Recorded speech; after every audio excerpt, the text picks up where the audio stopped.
Halo Waca Fam, kembali lagi sama aku Sania Salsabila dari kelas 1C dengan NIM 6670250023. Nah, dalam 5 menit sampai 7 menit ini aku bakal ngebahas diskurs demokratis Indonesia pasca Orde Baru dan bagaimana perjalanan dari reformasi 1998 menuju apa yang beberapa peneliti sebut konsolidasi. Di sini aku bakal review singkat dulu jurnalnya Bung Yebi Hasan Mahyudin, itu dosen aku sendiri, yang berjudul Diskurs Demokratis Indonesia Pasca Orde Baru. Ini tuh membahas perjalanan politik Indonesia dari rezim Orde Baru menuju era reformasi.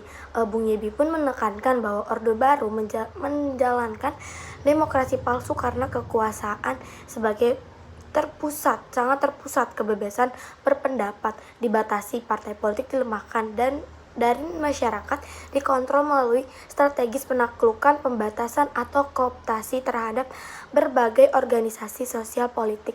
Akibatnya partisipasi politik menurun drastis dan aspirasi rakyat tidak mampu teraktualisasi secara bebas. Reformasi 1998 menjadi titik balik pentingnya membuka ruang kebebasan baru ditandai euforia demokrasi, pencabutan berbagai kebijakan represif, dan penyelenggara pemilu yang lebih terbuka serta kompetitif.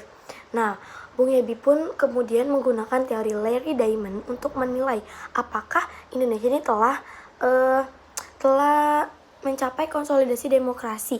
Ia menyoroti 3 indikator legitimasi kekuasaan, partisipasi warga, dan kepercayaan pada lembaga politik. Dalam jurnal ini, Bung Yebi itu berargumen bahwa Indonesia itu telah menunjukkan tanda-tanda konsolidasi, misalnya melalui kemenangan SBY yang memperoleh legitimasi kuat, tingginya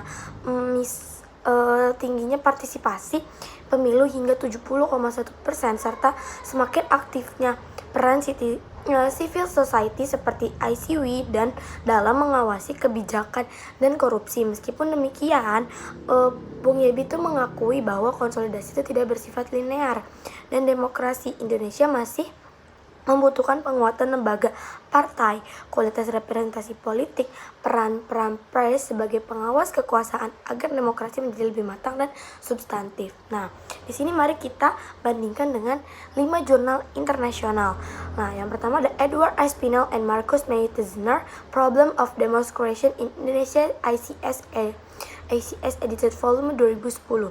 Fokus utamanya adalah masalah institusi dan masyarakat pasca 1999, menampilkan beragam studi kasus dan argumentasi tentang ketidaksempurnaan transisi. Perbandingannya lebih analitis dan multi.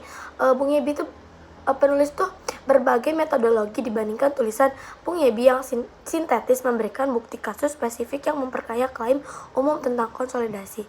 Lalu menurut Marcus Meitner, Fighting the Hellhounds, Pro-Democracy Activists and Party Politics in Post-Suharto in Indonesia, Journal of Contemporary Asia 2013. Fokus utamanya relasi pengaktivisi pro-demokrasi dengan partai politik dan bagaimana aktor-aktor sivil bernegosiasi dalam area partisipan. Perbandingannya, Meitner menekankan konflik dan kooptasi aktor demokratis, isu yang kurang tereksplorasi secara rinci di tulisannya Bung Yebi.